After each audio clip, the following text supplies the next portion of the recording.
He goes, well, what about Islam? And I went, Islam? Okay. Mate, they're terrorists. Assalamu alaikum wa rahmatullahi wa barakatuh. Praise be to Allah for allowing us all to gather here tonight, and also for giving me a really good car park out the front. Basically tonight I wanted to talk a little bit about my way to Islam. My dog died, which I was particularly upset about. I love that dog. And sadly, I had a friend pass away. He had cancer, and I watched him slowly die over the period of about 8 months. I think at that stage I started to think to myself, is this really all there is? Is this all there is to life? We're born, we eat, watch TV, die, that's it? I was pretty unsatisfied with that explanation, so I guess I started a holy quest, and I started thinking, I'm going to find out for myself what the real truth is. The truth for myself anyway. So I went and spoke to my friend, this religious Christian friend of mine, and I said, look, I've investigated all the religions and I can't find what I'm looking for. And he said to me, well, what have you investigated? And I said, oh, well, look, I've investigated Christianity, I've investigated this ism, this, that, all the isms. And he said to me, you've actually missed out one. I said, no, I don't think so. I think I pretty much covered everything. He goes, well, what about Islam? And I went, Islam? Okay. Mate, they're terrorists. I'm not going to investigate Islam. No, they're crazy. No way, you know. But lo and behold, alhamdulillah, I found myself walking into Preston Mosque one day. I was very nervous parking my car in the car park. I thought it might explode. I walked in through the doors. I looked around. There was hardly anyone around. I thought, good. I walked straight across the prayer rug with my shoes on. I walked straight past the brother praying. As he went into sujood, I almost stepped on his head. I had no idea, right? I walk across and I stopped. Abu Hamza came out of a door. That's the brother who just introduced us before, Samir. And I thought, this is it. I'm about to die. I was not used to this level of hospitality, I should say. I'm not sure, I don't want to offend anyone again, but as an Australian, if you offer someone a cup of tea and they say no, you go, okay. These guys wouldn't take no for an answer. Would you like a cup of tea, bro? No, thanks, bro. Are you sure? No, I'm right. Are you sure, bro? I'll go get one. No, I'm right, bro. No, I'm getting one anyway. Sure. Look, I'll just get you one, right? No worries, I'll get you one. All right, man, I'll take the tea, you know?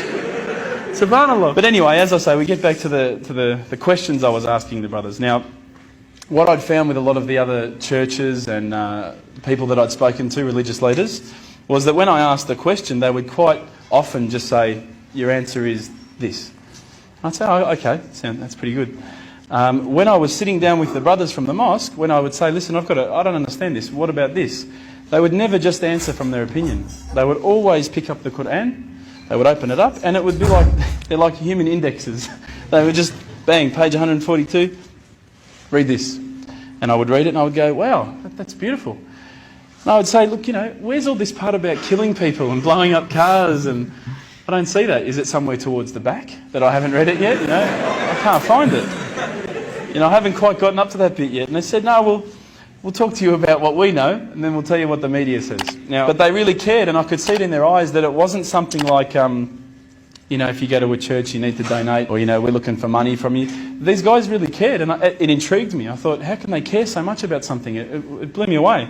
So I kept on asking questions, and it's very difficult from an outside point of view to think, okay, the scarf, or okay, the beard, or okay, the kebab, okay, the abaya, whatever. But once you start actually looking inside the religion, working as a whole unit, as in implementing every step of the way, it starts to make sense. And it started to make sense. One night, I was sitting at home. Now, I apologise to some people who may have heard this story. It's called the candle story. I was sitting at home and I thought to myself, I want to be, you know, one with myself again. I want to get closer to Allah. So I lit a candle. I opened the window. I had the blinds drawn. It was a nice night, a bit warm, you know. I thought this is about as spiritual as it gets, you know, a candle. The Quran. I'm sitting there reading, and I stopped and I thought to myself, look, this is the time. Tonight, Allah and me, we're going to have a bit of a conversation. We're going to, you know, we're going to bond. All I need from you, Allah, is just a sign. Just a little sign. Look, nothing too major, just maybe a bolt of lightning. Bolt of lightning for you, man. Come on, you created the earth. This is just a bolt of lightning. It'll be easy. So I sat there and I went, okay, go. And I swear to you, nothing happened. Absolutely nothing. I was really disappointed. I said, Allah, this is your chance. I'm here, I'm asking you.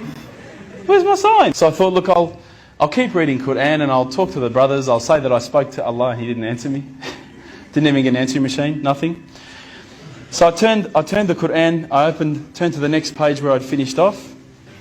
SubhanAllah, the very next verse that I read, for those of you who ask for signs, have we not shown you enough already? Look around you at the skies, the stars, land, the oceans. These are the signs for the people of knowledge. SubhanAllah, straight away my whole world changed. I was staring at the Quran, I was just in shock. I couldn't believe that I'd been so arrogant to ask for my own specific sign when the signs had been around me all the time. There's a creator because there's a creation. So I closed the Quran. I had the best night's sleep, I got to tell you. I went straight to the mosque the next day. Alhamdulillah, Abu Hamza was there again. I said, Abu Hamza, this is what's happened to me. He said, that's it, you become a Muslim today. There's no mucking around with Abu Hamza. But when I walked into the mosque, the people just started pouring in. And I went, SubhanAllah, look at this religion. You know, I've been to churches where there's, 20 people, 30 people, 50 people. There was about 1,000 people that night. And I thought, this is amazing. This religion is truly the religion of choice. And then I found out it was the first night of Ramadan. The good old Ramadan Muslims. But still it was nice. Started to say the words, and all the fear went out of my body and out of my heart. Ashhadu an la ilaha illallah wa ashhadu an Muhammadan Rasulullah. And I felt like a shower had been turned on and my whole body had been flushed clean. And trust me, I needed to be flushed clean. I was standing up there. All the brothers started yelling out, Takbir, Allahu Akbar. I thought I'd done something wrong. So I stood back a bit and they started coming towards me and I thought, oh no. I'm pretty sure I said what he said. And they started hugging me and kissing me. Now, I had never been hugged and kissed by that many men in my life.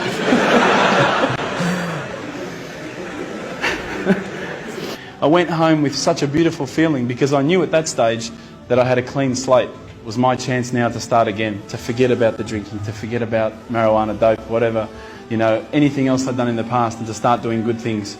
If you haven't felt the feeling that I'm talking about, I sincerely hope it happens to you at one stage in your life.